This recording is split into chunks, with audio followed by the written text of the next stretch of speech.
Everybody, welcome to today's episode of Sip and Style. I am joined by a serial entrepreneur, Ben. Ben has been doing, has 3 businesses. It's absolutely incredible what he's doing. You know, owning one business isn't hard enough, but you know, this man wanted to go ahead and open 3. And so, Ben, I mean, welcome to the show. Thank you so much. Appreciate having me. What's it like having 3 businesses and you know, feel like I gotta feel like a chicken with a head cut off at some points? You know, it sounds more exciting than it is. I think the big thing is that it happens over a long period. I think if anybody were to try to do that overnight, you're in for a rough ride.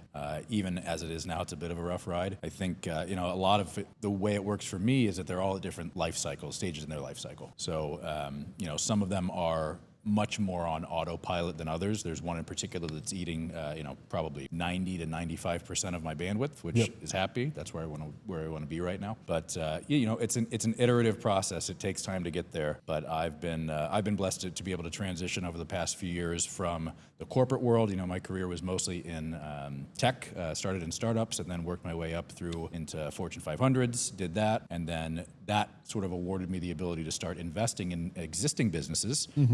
Coming in and helping them scale that. So that was really my first foray into that. Was a company called Brothers Colors Painting. A really wonderful, very close friend of mine founded that about a decade ago. I bought in about 4 years ago, and you know, the two of us had been scaling that. Him full-time, me part-time, and then that became more of a full-time thing. So that was my first one. And then you've known me from here in this exact same spot right here. We did a collaboration together where we met for a luxury timepiece and luxury asset trading company called Driven Curated Assets. Very exciting, beautiful timepieces, watches. I can see you've got your Rolex Batman on. Big fan of that. So love that. That started as a passion and really grew into a business. I think I just have an obsession with starting businesses, and what starts out as a hobby, eventually I'm like, I gotta find a way to make this profitable. Yeah, I love that. Yeah. So we know each other from Driven Curated Assets, and that was kind of, we had a collaborative event here, and it was fun. It was a really awesome event. I loved kind of some of the pieces that you brought out for that event. Talk to me about, like, if somebody wanted to get into that and they were just interested, like, what's you know, how do you source them? You know, a good rule of thumb on your margins. I mean, talk to me about that business a little bit more in depth, so for somebody who wants to get into the luxury market. You know, I'd say there's a huge learning curve. There's some awesome resources out there. There are some communities that really help you learn faster. I would start there. Best place to start is, you know, wholesaling, going other dealers. So you're making almost no money, no margin, but you're deal flowing. So at best, let's say that you're getting to own some really amazing pieces for cost, or maybe you lose a little bit, win a little bit. You know, as you portfolio it out over the course of 6 months, 12 months, whatever it is. You know, once you deal flow and you can do that on the wholesale side and not lose money, consistently not lose money, I think that's when you're ready to start trying to go to retail, which is a whole different thing. You can build the retail side while you're getting that practice. But you know, you have to have a really good brand that resonates. Try to find some differentiation, some niche. You know, we're in a beautiful town here, St. Petersburg, Tampa Bay. So there's some awesome jewelry stores here. There's not many stores that focus entirely specifically just on watches, on timepieces.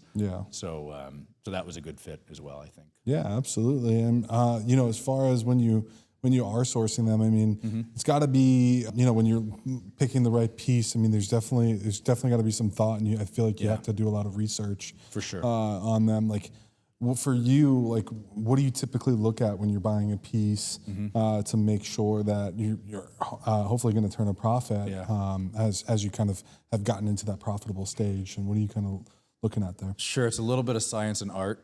Most of the time you get it right. Even when you do this for a living, it's common. You know, I know people that literally make $1 million to $2 million a year in profit selling watches, and they still lose money on pieces sometimes, right? So they're very good. They're high volume. It's, for me personally, it's a matter of finding, again, niche. I don't want to be a high volume shop. I have my other businesses. Those are my priority. I intentionally want to be like low volume, relationship based with the watches. So I focus on where are some areas where potentially I can somewhat own the market on a specific piece, like the one I'm wearing now, pretty rare Omega, limited edition. So I look for the deal rather than the timepiece, if that makes sense. I sort of have a list of brands and watches I'll stay within that I know I can trust, that I like them, that I personally like the style of them, I like the brand heritage, those kinds of things. And from there, it's more about detaching yourself from the consumer side of like, I love the watches, I do, that's what got me into it. Yep. But you have to think of it like an investor. You have to think of it like, okay, is the price point that I'm getting into this at from the wholesale side a safe enough price point? And what does the retail market look like? What do the trends look like over the past few months overall? Not just for the watch, but you also have to think about the material it's made out of. So what is the price of gold doing, platinum doing? Steel watches, they're so popular. Like what you have on now is a what we would call a sport watch. Steel sport watches, outrageous prices right now because they're so popular. So the supply demand curves, you could probably, for what you've got on your wrist, have a solid gold watch. Yeah. But that's a very popular watch. So Yeah, you're in a safe position. it's funny since I've gotten this. Yeah. I've noticed so many other guys wearing it. I think the Batman's very, very popular. Super popular. Very popular. So I think a lot of guys love it. But as far as kind of transitioning into Two Brothers painting, how did was that before the watches, after the watches? Before. Okay, so tell me that story a little bit. How'd you get into that? And, how'd you help scale that? Do you have a buddy in your life that like he's the one that kind of gets you into trouble and gets you into wild stuff? Do you ever have that? That's that guy for me. Yeah, I do. So we grew up together. We've been friends for years. I saw him start Brothers Colors from legitimately a garage. Started from absolutely nothing. We're both Midwest guys. So the company started in South Bend, Indiana, Notre Dame area. We're both Indiana raised, but we both now live here in the Tampa Bay area. So I watched him grind it out from zero till about 5 or 6 years in, and he got a solid base. And I think it got to a point where he realized it was a better together thing. And I was excited about, how can I help him scale this from the experience and knowledge that I have from my career and the experiences that he won the hard way through building that company. So since coming on, it's been about 4 years. We've really grown that pretty well. We've got operating in 3 states, a little over 50 painters on our sort of primary roster, and then we can go on past that. Yeah. Mix between residential and commercial, but revenue-wise, the vast majority of that comes from commercial properties. So we'll paint giant apartment complexes or HOA repaints, or data centers are a big thing now. Yeah. So it's been a wild journey, but super proud of what he's done. And it's, a lot of people would say, don't work with friends, and that's really hard. Yeah. And it is. It's exceptionally difficult. It really tests your emotional intelligence, your patience. But for the type of leadership that I want to hold myself to, it's a test that I enjoy being on. Yeah. It's either going to destroy the friendship or strengthen it. So yeah, 100%. It's funny because me and the owner of, you hear that, don't work with friends, don't go into business with friends. Sure. Me and the owner are best friends from high school. So there you go. And coming on, and we have an awesome working relationship. Yeah. And also an awesome friendship. It's honestly gotten better since I joined the company. And so it's I think you got to take that with a grain of salt. 100%. Yeah. So how have you struck a balance there? Because it's really easy, especially if you're very career oriented like you are. I'm sure your business partner is. Mine certainly is. All of mine are. It's really easy, I think, to get caught in that like work mode all the time. Yeah. And to the detriment of the friendship. Yeah. So how have you found ways of striking that balance? Well, I mean, for us, I mean, it's very honestly, we don't even have to really try. Like, Okay. I feel like we're just that good of friends. But we've, we find time, like most of our conversations are very business oriented, very focused on, what's going on. We've had to have some hard conversations, obviously. And I'm always, for me, it was always just come in with humility and be able to accept the criticism and accept everything. And, and anything that I can do better, I'm always open ears. Yeah. So, from that perspective, that's how I approach that side of things. And then from our friendship perspective, it's very easy to just kind of keep it. When we do talk, there is times where we just call and we're just shooting the crap a little bit. Do you have to tell each other like this is a friend call? No. It's natural. Like that's why I say we don't have to try. Like it's very natural. Like sometimes it'll be like, all right, this and this. We'll be like, what's going on today? And then we might start just shooting the crap, or he'll call and just be like, yeah, I was just calling to shoot the crap. Yeah. And just whatever. And so it's a good working relationship, and it's also a great friendship. So That's awesome. Love and respect him so much. But yeah, as far as your painting company, like I'm very curious about where it was when you kind of came aboard. Okay. And then also, how did you scale that? How did you help him to scale it? What were some of the actionable steps for somebody who wants to scale a business, and maybe they own a painting company, or maybe they're just getting started? And I'm always trying to help convey information for somebody else. So I had come in, I think he had been in it 5 or 6 years at that point, and it was a major transition shift. He was still living in northern Indiana, and that's really where the base of the company was, and that's still our juggernaut from a revenue perspective, because our market position there is very, very good. So he was moving actually here to St. Pete. I think it was, how do I do everything I've been doing? This is from his perspective. How do I do everything I've been doing to keep this business up here running well when I'm not here anymore? Yeah. And I think that one of the fundamental shifts any business owner goes through, especially in the early stages of entrepreneurship, if you're an owner-operator business, or you're scaling from smaller to larger, one of the hardest but most critical things you have to do is you have to learn how to transition from working in the business to on the business. And it's not that you will completely ever get to a point where you don't ever work in it. You're not doing day-to-day activities. It's just that they have to change fundamentally. And the faster that you can delegate or understand the difference between signal versus noise, like really high impact signal versus low impact or no impact noise in terms of what you give your attention to, those are really hard things. And I think it helps to have a partner with a different perspective, maybe different experiences, and I think that's where I came in. My career from really the start was sales and marketing. So I started as a quota carrying salesperson. I did that.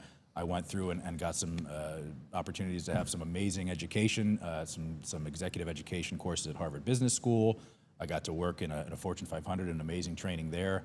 And so I think because I've always had an entrepreneurial spirit, but I was in these bigger companies, I was operating more as an intrapreneur, but I learned a lot of really tried and true tested fundamental mental models for business, and especially from a go-to-market strategy perspective, so game theory and some of the things there. I think it was taking that and helping, first off, the first probably 3 to 6 months, it's a very facilitation-based process. When I do strategy, it's not like I'm super smart, listen to me. It's I'm gonna draw out of you as much as I can of your native knowledge, your native understanding of the market and what's working and what's not. And it's a very iterative process. So you use that to kind of understand, okay, what do I actually want the business to look like in 10 years? Who are my customers? Ideal customer profile is a cheat code. If you don't use ideal customer profile as the epicenter of your business strategy, you're really missing a ton of things. So I think it starts from there, and then there's a cascade of effects once you make those choices that can be really hard choices, because strategy is much more about what you say no to than it is what you say yes to. If you don't know what the no is, then you don't really have a strategy. If you study game theory, strategy is about intentionally limiting your options to improve your ability to succeed in other places. That's a hard thing to do, especially when you're at a point where your business is still kind of young, and you're getting, let's say in the paint world, you're getting different types of jobs, or even in the watch world, different people are coming to you for different types of watches. Or for the main company I'm working on now, it's an AI tech company in healthcare. We'll talk about that. But choosing, where should I really put my focus? There's a cascade effect of, okay, who do I hire? What are the performance management structures we put in place from that? What are all the other operational supporting structures that have to be in place to dominate being really good for that type of customer? Yeah. So it was sort of that process, I think, that I helped bring to the table, but I could never have done that without him. Yeah. So it's really a combination thing of doing that together, and that's the type of thing that excites me. I've never really been the idea guy. I've been the guy of like, okay, how do I scale this, execute this, make this different? 100%. No, I love that. And briefly, you kind of touched upon something I recently learned, and I think it's a really cool concept, and I'd love for you to go a little bit more in depth on it and hear your perspective of it as far as signal and noise. Yeah. Talk to the listeners a little bit about signal and noise, and what those are and what you want to focus on. Yeah, I mean, signal versus noise is just the difference between what is really critically important versus what is not. I mean, in a fundamental way, that's what it is. And the tricky part is that it can be really easy to misconstrue those things, because it's like, especially when going back to that concept of working in versus on, you can't say that like if somebody comes in right now and wants to do something, like you can't say that's not important. No, yeah, right? it's extremely important. Right. Yeah. But then how do you force yourself to not always be stuck in the sort of hamster wheel of the day-to-day operations, to focus on the bigger picture strategic things that must happen to get you to whatever that next level is? Yeah, I got a chance to watch Donald kind of transition from that. So when I first came on, it was just he had 3 employees. Yeah. So he was still running, he was still very much in the business. Yeah. He was still running appointments, still putting in orders, doing a lot of the day-to-day grind that I do now. And, I was being trained to do at the time. And so, but watching him over the past, he's slowly but surely transitioned a lot of the duties. He still picked up calls and he fielded every call that came into the business for multiple locations up until we had about, I think, 5 or 6. Actually, no, he went all the way down to Miami. So we had probably 8 locations by the time he was fielding calls for 8 locations and setting and sending appointments off to all those guys and having them run them.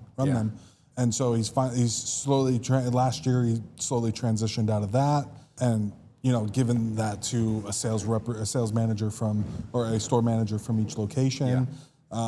So he's really slowly transitioned out of that and definitely is starting to really get that. And I remember talking to him about it and being like, dude, you gotta eventually fire yourself as a salesperson. That's exactly and I remember telling him that and because I had watched something with Grant Cardone and he's like, you gotta fire yourself. And I was like, oh yeah, you gotta do that. So it's funny to see the parallels there. It is. It's really like delegation in general is hard.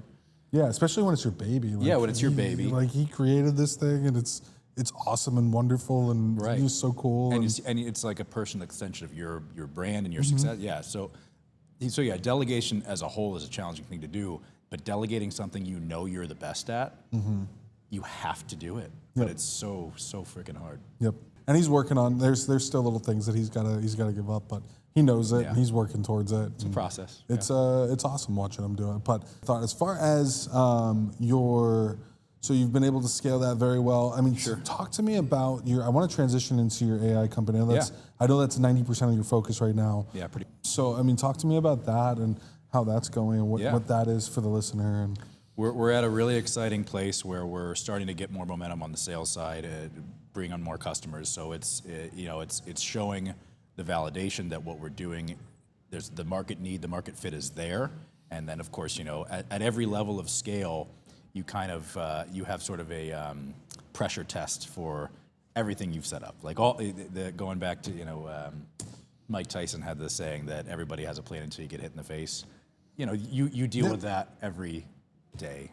So we're at that exciting place where we're getting hit in the face a lot, but we're still in the ring and having a great time and growing and winning. But the company's called AI Med Consult.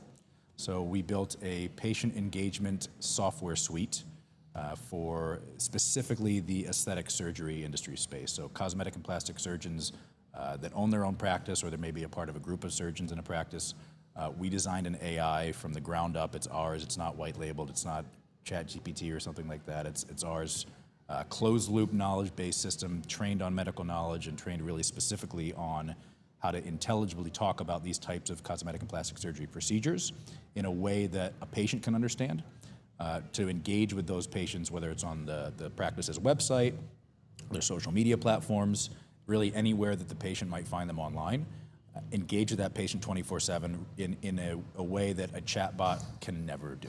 Yeah. So that's the fundamental, I guess. Yeah, no, that's awesome. So, I mean, tell me about that. Like, what led you to want to start that, and involved with you in that. And Sure. So I guess I'm a glutton for the punishment of working with friends, because what pulled me into that was another very close friend who I admired greatly. Gentleman who we started out as neighbors, we became friends. A lot of double dates with our significant others, and over years we built a lot of respect for one another. He is a serial entrepreneur. He's built and sold multiple tech companies. He ran a $1 billion business for Cisco Systems back in the a few decades ago, and then really kept growing and doing his own thing from there. So he was involved because one of our other founders is a practicing surgeon locally here in Sarasota, and he really just had this amazing idea of like, there's some major challenges I'm having in my practice.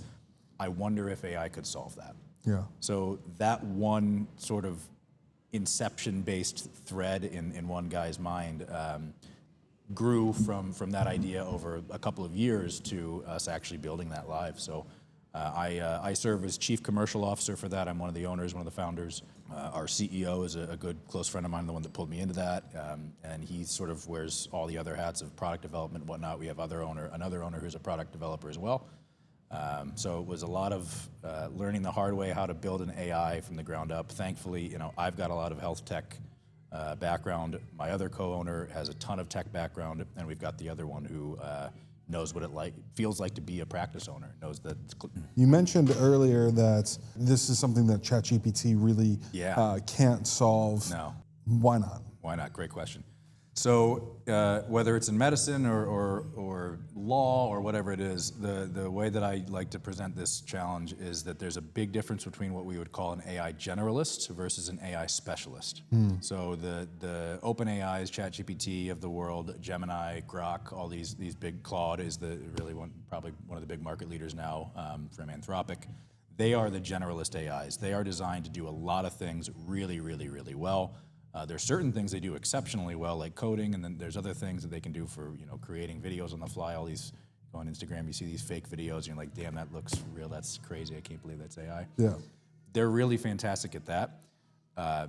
What they don't do well is understanding especially in the medical world, deeply understanding about how these types of procedures work and how to talk about these things. National Institute of Health, the NIH, did a study last year, towards the end of the year. It showed that ChatGPT, its latest model at the time, had a 50 to 80% hallucination rate with regard to medical-related questions. So the problem is this sort of what we call garbage in, garbage out. The strength of those general models is that they do have access to the entire world's database of knowledge. So if you want to, I don't even really ever Google anymore. I use my AI to Google for me because it takes a third of the time or less. Yep. But the downside of that is that you're pulling from data sources like Reddit, which, sure, cool, but it's not, you don't want that for how do you do a nose job, you know? So the difference is,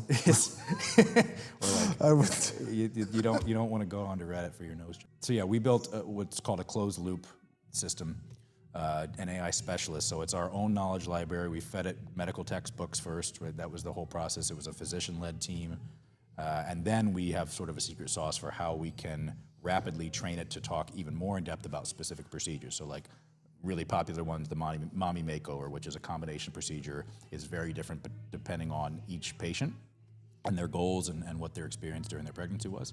Being able to have that level of granularity is critical when it comes to, as a business owner, a practice owner, whether that actually does what you need to do. And the final level is making it, we're here in a suit shop, you make bespoke suits, right? Yep.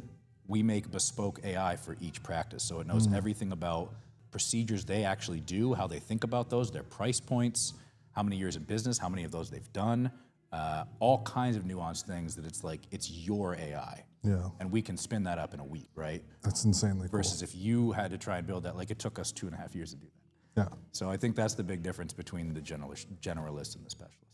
That's insanely cool. I love that. And that makes a ton of sense, obviously. Yeah. You wouldn't want a generalist or, ChatGPT pulling from Reddit. And, you're obviously somebody, 3 businesses, it's got to drive you crazy. Talk to me about the mindset. Obviously, 90% of your focus is going into the AI space, but, talk to me about the mindset of being a multiple business owner. Sure. Having 3 businesses. What's it like? And, dive deep into the day-to-day there. Yeah. I think the big thing, whether it's 1 business, 2 business, whatever, 20, it doesn't, a single person can't scale. Systems and really ultimately leadership is what scales. And I think the concept of leadership is one of the most potent competitive advantages. It's one of the hardest things to do well. A lot of people talk about what is leadership, what does that really mean at the higher levels of it. So developing that is a lifelong journey. I mean, that's something that I think you have to do. I'm very serious about that. I've had a career coach for over 3 years. I follow this 10X rule. I want to learn from masters. You have to be 10 times above the level I'm at now for me to not trust you. You can learn from anybody. You can learn from any person, but to sort of give yourself over to a mentor, I have that 10X rule. Yeah. So that's been hugely useful for me. And a part of that is really emotional intelligence, or there's another sort of segment of that, positive intelligence. The mindset thing, man, it's so critical that you can get out of your mind and not allow your emotions to run the day. Not separate yourself from them, but really be in command of them rather than in command of you. 100%. Fear in particular is such a mind-killing thing. So I think a lot of the mindset type things that I focus on are, keeping myself focused on signal, keeping myself focused on the fact that we're human beings, we're animals, we have emotional feelings, we're a physical and mental and spiritual being. How do you keep that all in balance and keep yourself focused? And staying very positive. And I'm very big on leading with trust and, leading with sort of not a scarcity mindset, but an abundance mindset. There's a lot of research around how that is optimal. It can be scary, but I think if you can do it right, it's a huge piece of it. That's what keeps me from losing my mind and going insane. What's your biggest piece of advice for a young entrepreneur? Don't do it. No, I'm just kidding. Don't do it. No, definitely do it. And I will say, I think AI also, I'm going to dodge your question for a second. I think AI, one of the benefits it's going to do, it's going to change our economies across the board no matter what it is. It's going to be more fundamental of a shift than the Industrial Revolution was, I think, on its economy at that time. Oh, yeah. One of the things I'm seeing is that it's easier to become an entrepreneur now. It's easier. Still a challenge, it's still a wild, wild ride. But I think using tools, using AI, using ways to sort of force multiply yourself and do more with even smaller teams, that's a big thing. So that would be one thing I would recommend every entrepreneur or any person is to get really good at using that in different ways. But understand why you want to be an entrepreneur. There's a fantastic model called Be Do Have. Huge fan of Be Do Have. A lot, and myself included, a lot of people look at their careers the opposite way. It's like, what do I want to have? And then based on what I have, what are the things I'm going to do with those things? And then once I have that, I will be this person. Yep. Whereas Be Do Have is saying, no, what do I want to be? And if I am being authentic with that, what things must I do to be that? And the result will be, when I do those things, I will have this, yep. this life, this outcome. So I think starting with that sort of, what is your be? What do you really want your legacy to look like? What do you want your life to look like? What do you kind of want to work on? That's step one, and that's a really intense process. It's a great step and it's an iterative thing. I continue to evolve mine, but then you have to understand the challenge between product market fit and whether you even can build the product or service or solution you're thinking of, and whether there's a big enough addressable market for that to be worth your time. Really, look hard on that. Be very critical about that. And I would say learn on other people's dimes. If you're a young entrepreneur, the way that I did it is I worked for startups. I saw what worked and what didn't.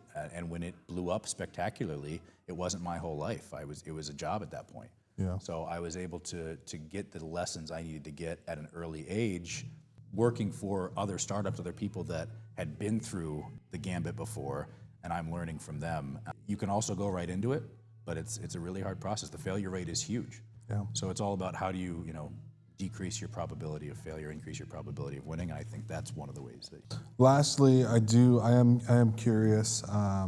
Obviously, it's tweeds, styles, big forefront of what we do. Style's important. To me, you're a very well dressed gentleman. Thank you. Talk to me about why you like to come in looking, having a nice dress shirt on, always looking clean and crisp. Talk to me about that. Sure. Why do you do that? It's a couple different things. For one, I'm a huge believer in look good, feel good. If you don't give some attention to how you look, it's a lot of times a manifestation of inwardly how you feel about yourself. Okay, so I think there's a way to go way too far in that spectrum and become a vain person, but I think just simply wearing a nice shirt and a nice custom suit that looks beautiful on you is not vanity. It's just how do you show up? Yep. And I think there's some logic to saying how you do one thing is how you do everything. If you show up well in how you dress, I think it puts you in a better state of mind for how you show up in your conversations and your work. And you can't deny the fact that even when people try to be very objective, we all, judge is the wrong word, we all assess one another very quickly. Yeah. And so if especially you are an entrepreneur and you are going through things like how do I raise funding? Yep. How do I attract money from very successful people who have seen 1,000 pitches and say yes to like 1 or 2 out of 1,000? You really have to present yourself in a manner where you're at the very least getting that sort of baseline level respect. The person looks good, you don't look like a slob. Now there's some logic that like the Social Network movie, right? The Tech Bros. I mean, the they're Tech famous Bros. for it. They changed that, I guess, but Well, I think you can be both. Yeah, I mean, well, with that, it's like I feel like it's a very special individual. You got to be. Yeah, it is. I feel like as far as you got to be a Zuckerberg. Sure. Or, This is my Tech Pro outfit. Like I'm not necessarily. You look way better than me. You're way better dressed than I am. This is my standard day-to-day Tech Pro outfit, I guess. Yeah. I just love. I love dressing up, and I love looking and feeling my best, like you said. And it's exactly you said. People perceive you in a different light, and every day I'm trying to impress. I'm trying to get new business, and and if I'm talking to somebody and I not wearing a suit and I'm looking not great, how am I going to sell a suit, or how am I going to sell myself, or X, Y, and Z, and or sell my product? So sure. I feel like you don't have to go crazy with it. You just something. Some nice dress shirts, some nice slacks. For sure. Maybe a sports coat or two for the wardrobe for when you need them. Yep. Maybe one good suit, and I think the rest is history. So. No, I love it. And before I moved here, I came from Chicago, and I was used to being much more elevated dress. Yeah. So I love that you guys are bringing back. Like I'm seeing more and more in St. Pete, more people that are wearing sport coats and suits and whatnot. So it's we're bringing it back, baby. Bringing it back. But that's gonna do it for today's episode of Sip and Style. I loved it, Ben. It was such a pleasure having you on the show. Yeah, brother. Let's cheers. To a great episode. Thank you so much. Thank you so much. Cheers.